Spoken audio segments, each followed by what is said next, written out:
Menurut kalian worth it gak? Kalau HP ini saya jual 8 juta saja. Dan HP apa ini?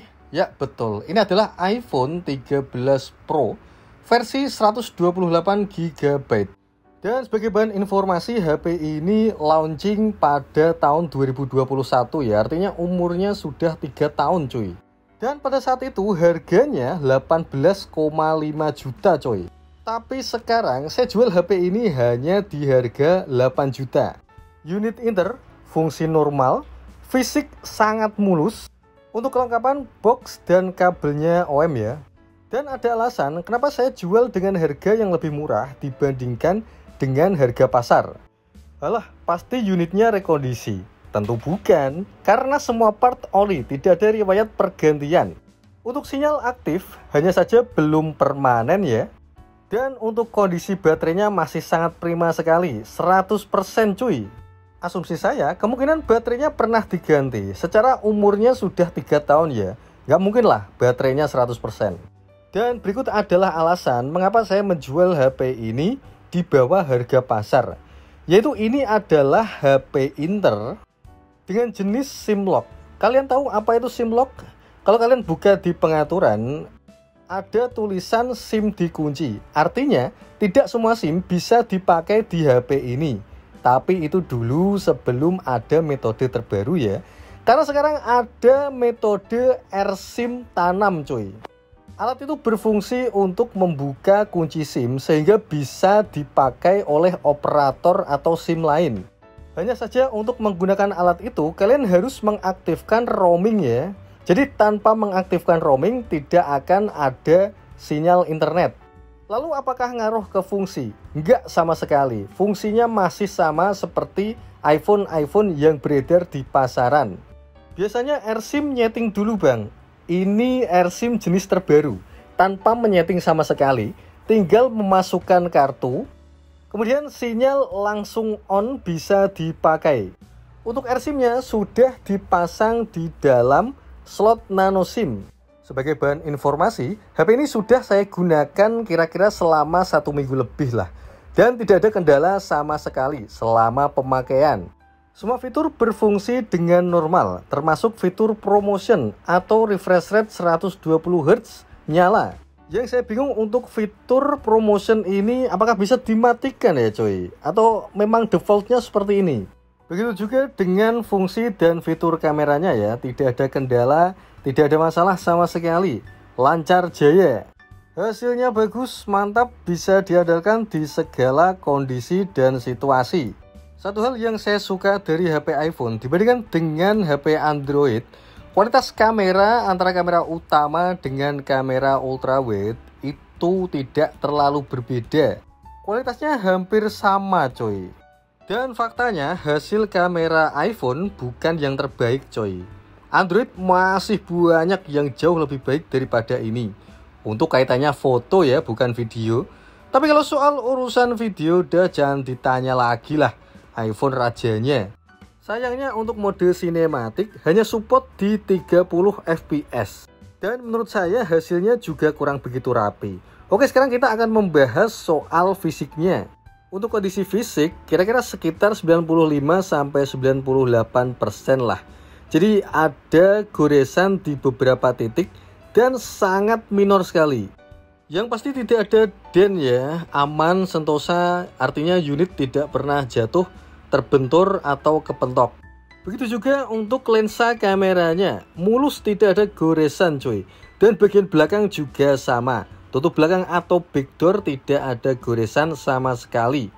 Kalau dari sudut pandang saya ini layak sih disebut like new atau seperti baru. Dan saya applause untuk pengguna sebelumnya karena bisa merawat HP ini dengan sangat baik. Dan ada satu fakta menarik, pada tahun 2021 Qualcomm menciptakan Snapdragon 8 Gen 1 dan Apple menciptakan Bionic A15. Yang saya heran adalah skor Bionic lebih tinggi dibandingkan dengan Snapdragon. Dan itu jauh sekali guys. Kalau Snapdragon 8 Gen 1 yang terkenal panas memiliki skor Antutu 1 jutaan, Maka chipset A15 Bionic memiliki skor Antutu sampai 1,3 jutaan cuy. Dan skor 1.300.000 itu sudah sangat luar biasa. Ya kira-kira setara dengan Snapdragon 8 Gen 2 lah, atau mungkin di bawahnya sedikit. Dan fakta menariknya, iPhone unggul di UI, OS, dan optimasi perangkat cuy. Oke, sekarang kita beralih ke layarnya. Jadi pada iPhone seri Pro, baik itu 13 Pro, 14 Pro, 15 Pro, dan sampai sekarang 16 Pro, memiliki perbedaan yang signifikan dibandingkan dengan yang seri Base atau seri Plus, yaitu adanya fitur ProMotion, atau lebih kita kenal sebagai istilah refresh rate atau laju penyegaran layar kalau di Android. Pada seri Pro, laju penyegaran layar bisa sampai 120 Hz. Dan hal itu membuat scrolling multitasking menjadi lebih enak dan lebih ringan.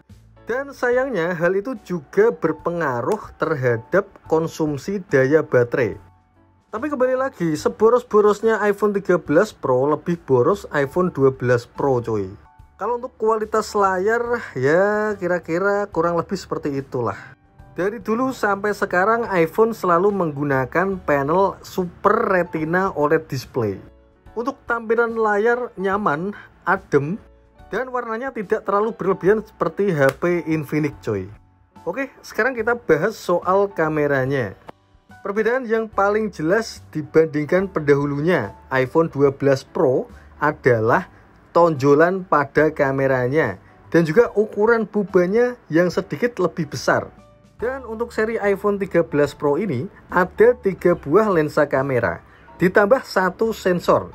Yang pertama, HP ini memiliki lensa utama sebesar 12 megapiksel, lensa ultrawide sebesar 12 megapiksel, dan juga lensa tele sebesar 12 megapiksel.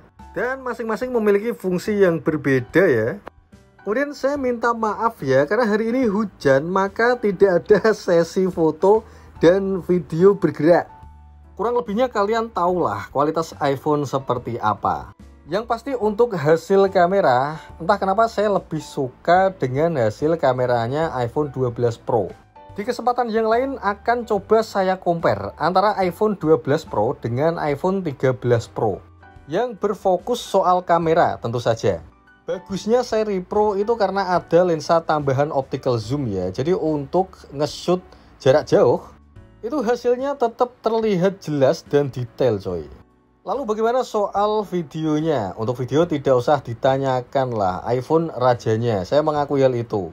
Meskipun perekaman HP Android untuk saat ini sudah sangat bagus, akan tetapi ada satu hal yang belum bisa menyamai iPhone, yaitu soal stabilisasinya. Dan di iPhone ini mantap guys, hampir nggak ada jitter sama sekali. Kalau menurut kalian gimana? Setuju nggak dengan opini saya? Atau mungkin ada statement lain? Bisa silahkan disampaikan di kolom komentar ya. Oke, dan itu tadi adalah sedikit review singkat dari HP yang saya jual. Seharga 8 juta saja coy. Bagi yang berminat bisa menghubungi nomor saya yang saya sertakan di deskripsi. Untuk transaksi bisa direct maupun lewat Rekber. Dan untuk e-commerce saya hanya menggunakan Tokopedia ya. Dan terima kasih sudah mengikuti video ini sampai akhir. Bagi yang belum subscribe, silahkan subscribe dulu guys. Dan jika kalian suka dengan video ini, jangan lupa klik tombol like. Dan akhir kata, assalamualaikum warahmatullahi wabarakatuh.